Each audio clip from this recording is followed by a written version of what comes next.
has to have a purpose, and he needs to have a vision and a mission, and he needs to be working towards it, and make sure he coaches his team to walk with the same purpose.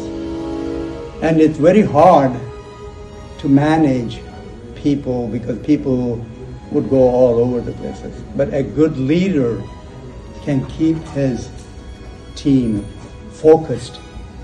They're all working towards the goal, but they're all working together. And the leader is also going to be working with the team. And leader is always staying in the back. A true leader is always staying in the back, and he's letting his people do the job, motivate them, mentor them, because the people should be credited. The leader should not be getting credited. The leader is a leader, right? But who's actually doing the job? The people are actually following the goals and ambitions, and they're the ones who should be credited. And he always appreciates people. He always recognizes people. And that's the kind of leadership you guys need to learn. And always there's something, nowadays people talk about emotional leadership, sensitive, situational leadership. You know, people apply those things. You know, sometimes people may be reporting to you, and one person is actually needs some direction, some guidance. If you don't give him guidance, then where is he going to go? If he doesn't know the objective, where is he going to go? So as a leader, the leader would walk him until he understands the purpose, and then he's going to leave him on his own. This is called directive leadership. And sometimes if somebody is smart, you let them go on their own. And they do the job by themselves, being independent, and they take the responsibility, and they are going to be accountable for that.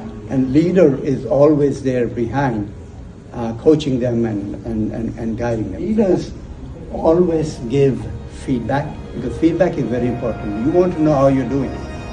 If a leader is not giving a feedback, then how would you know how you're doing, right? So a good leader is always going to be a good critic. Is going to be very candid about your performance. He's going to tell you you're doing good or you need some improvement.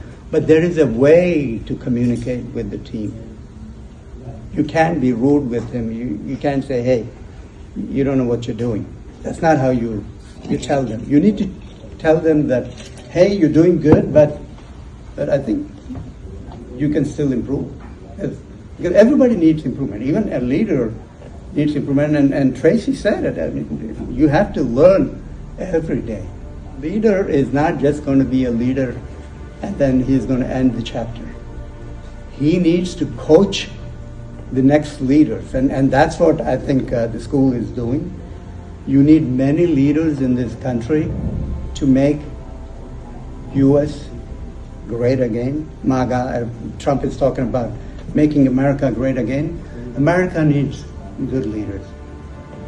And how can you all become good leaders? 20 years from now, if we look at all of you guys may be VPs, or maybe you guys may be a CEO or owners, doing well and helping communities, helping people.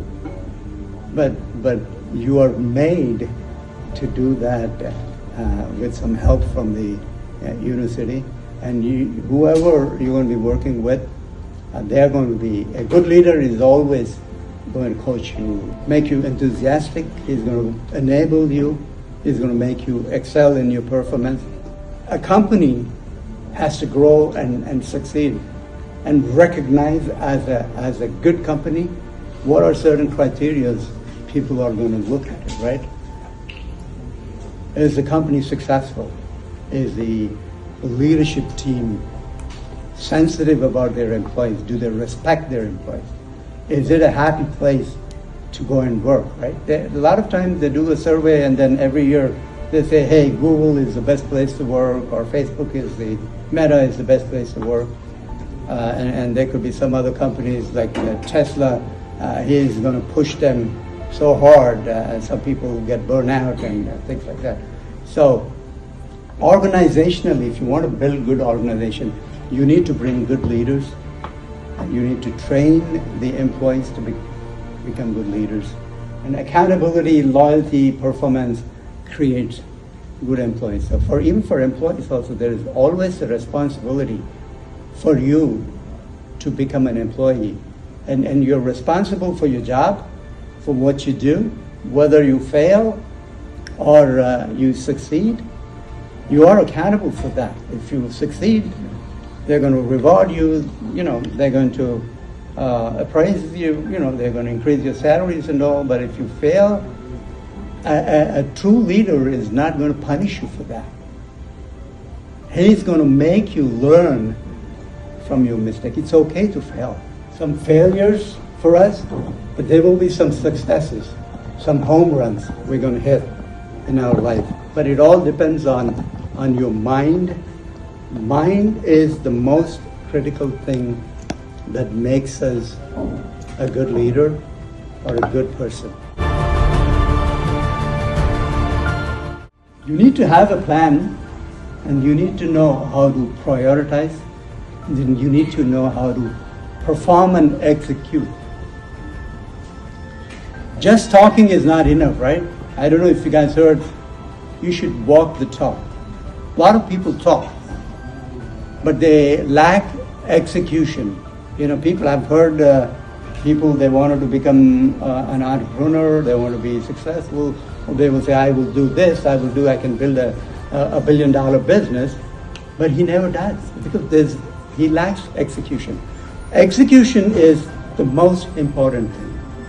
And so is your planning and how you want to prioritize and how you want to perform.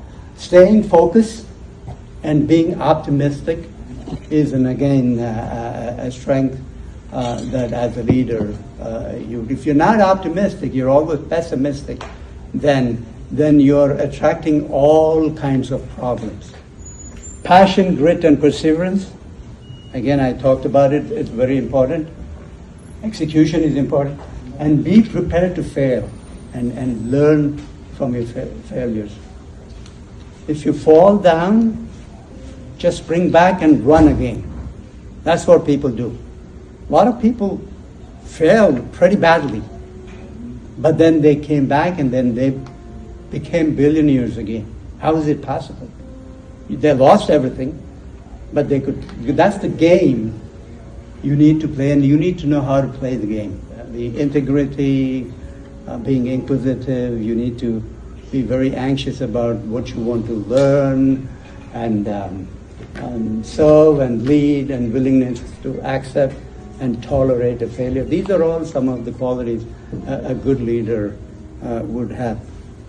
Don't bring your egos into play when you become a leader, because a leader with an ego is a disaster. The leader has to be egoless. He should be completely egoless, and he should be selfless. He will not have expectations. He would accept the performance, but then he will take the accountability and responsibility if the team is not performing, and he will make sure, try different ways to get the team perform and succeed. The same thing happens in football. The coach is standing out, and then he's strategizing with the team in how to move the ball towards the goal. They do everything behind the curtains. They're not going to be ahead in the game. Okay? I hope you guys learned something from what I shared. So I'm going to wish you all the best. Okay, do well in your college, do well in your careers, pick the right careers, and do well wherever you go. Always believe in creating value. Thank you very much, guys.